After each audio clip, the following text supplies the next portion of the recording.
Assalamualaikum warahmatullahi taala wabarakatuh. Di Tasik, Shah Alam, satu venue yang paling popular di Shah Alam ni, tempat orang ramai beriadah, terutamanya di hujung minggu. Pagi ni kami nak berkongsi pasal satu lagi tajuk, peribahasa, kerana pulut santan binasa, kerana mulut badan binasa. Maksudnya, kita mestilah setiap masa, setiap ketika bila bercakap, berhati-hati dengan istilah dan perkataan yang kita gunakan. Sebab apa yang kita lontarkan dari mulut kita boleh membawa kebinasaan diri. Apatah lagi kata-kata yang kesat, yang menghina, boleh menyentuh perasaan orang lain dan memberi kebinasaan kepada perhubungan kita antara manusia.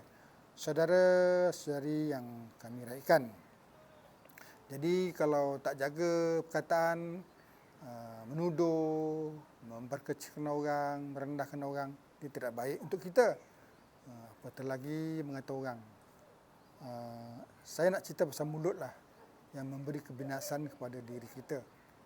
Pertamanya, mulut ni adalah menjaga kerahsiaan. Kerahsiaan kawan-kawan, saudara mara. Jangan celupalah cakap orang, buruk kawan-kawan. Cerita baik kawan-kawan je. Jangan celupalah mengata bini kan, ataupun mengata suami dengan orang, tak baik. Dia memberi ruang kepada orang mengata, memberi kata orang labeling, menggrading orang. Tidak, kita hidup bukan kena label ataupun grading. Kita hidup kena apa yang kita suka. Jadi kalau suka membocor rahsia, apatah lagi rahsia kerajaan, kita boleh didakwa satu kesalahan. Membocor rahsia kawan-kawan, satu kesalahan moral yang sangat tidak beretika dan tidak berintegriti.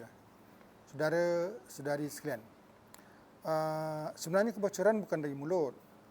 Zaman sekarang ni sebercanggih dan kompleks. Kebocoran adalah secara digital. Komputer kita sentiasa boleh dihack, handset kita boleh dicerobohi, malah maklumat peribadi kita sentiasa disalahgunakan. Masalah keselamatan cyber, keselamatan network, keselamatan komputer sentiasa memberi pendedahan bagaimana maklumat disalahgunakan. Misalnya, baru-baru ini Kerajaan Selangor telah menyalahgunakan maklumat pilihan raya dalam promosi sistem insurannya. Satu kesalahan, menggunakan maklumat orang tanpa kebenaran. Tapi sekarang dah senyap je dah, ditutup katnya.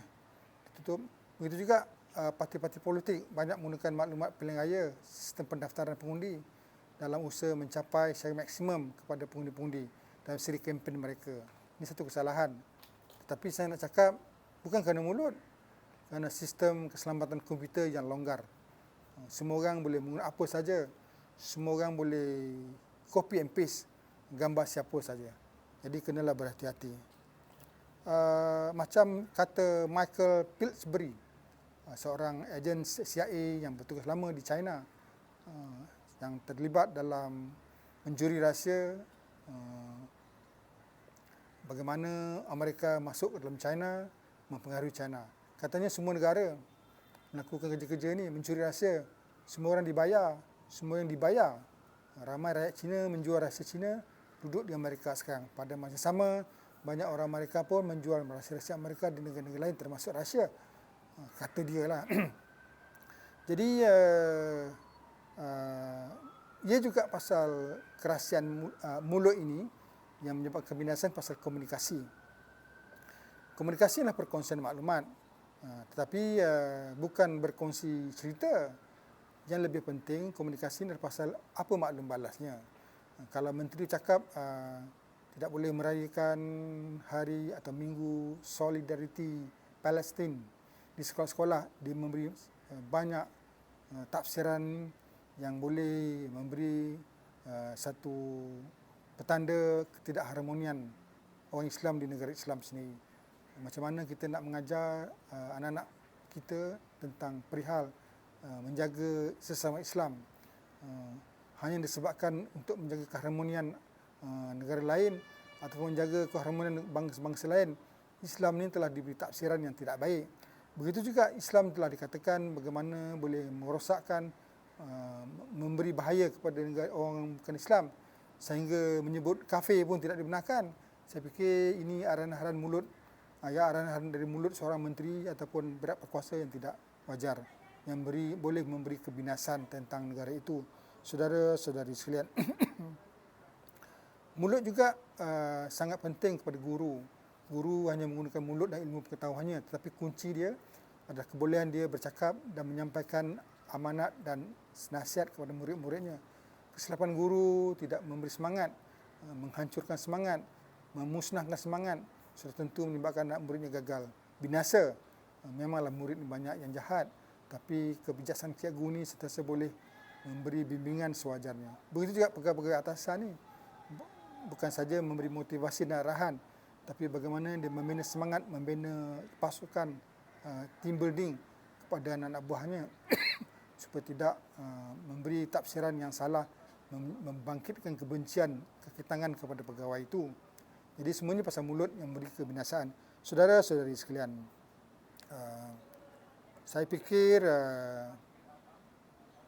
kata-kata ada stimulus kepada minda. Kata-kata boleh sentiasa boleh hypnotize, mempengaruhi seseorang. Kata-kata boleh mencorakkan seseorang. Kata-kata sentiasa boleh menyebabkan orang terpengaruh. Jadi apabila seorang bekas Perdana Menteri berkata tentang keburukan seorang Perdana Menteri semasa itu, menyebabkan tumbang, runtuh kerajaan itu dan bangkit satu kepimpinan baru. Dan kepimpinan baru ini terus dikata oleh perkataan-perkataan yang boleh merosakkan dan menghancurkan serta merosakkan kestabilan negara. Saudara-saudari yang kami raikan, apatah lagi dalam politik, semua orang tahu janji-janji politik, janji-janji yang tidak ditunaikan, manifesto yang telah tidak dilakukan, semuanya tentang memberi kebinasan. Tapi herannya orang politik ni bercakap macam gangster, cakap macam-macam, janji macam-macam, tapi tidak pernah binasa. Rakyat yang terus binasa.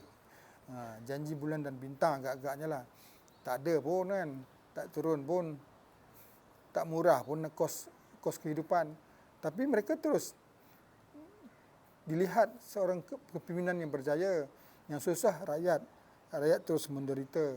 Kadang-kadang politik ni kalau bercakap macam beruk, digambarkan oleh seorang pelukis, beruk yang sedang berhujah, kelakar lah. Tapi begitulah, orang tidak binasa pun politik ni, terus terus menjadi asas bagaimana membuat keputusan. Saudara-saudari yang kami raikan, saya nak share satu cerita lah ni. Saya pernah dikatakan bodoh oleh seseorang. Kau ni bodoh lah. Kalau saya akur dengan kata-kata bodoh dia, agak saya bodoh lah sekarang ni. Taklah pandai sangat sekarang, tapi hati-hati dengan kata-kata. Apatah lagi dengan anak-anak, jangan sekali-kali memberi takrifan tidak baik kepada anak-anak selain daripada yang baik-baik saja. Pandai, bijaksana, cerdik, bagus. Jadi minda anak-anak sentiasa berfikir yang baik-baik, bukan yang tidak baik. Semoga ada apa-apa nak cakap, darling? Tambah sikit lah. Kita kena jaga perut dan juga jaga mulut. Gimana? Makan. Jaga perut. Jaga perut lagi bagus. Jaga perut kena makan. Ingat jaga perut. Tapi jangan lupa jaga mulut. Sekian. Semoga berfaedah.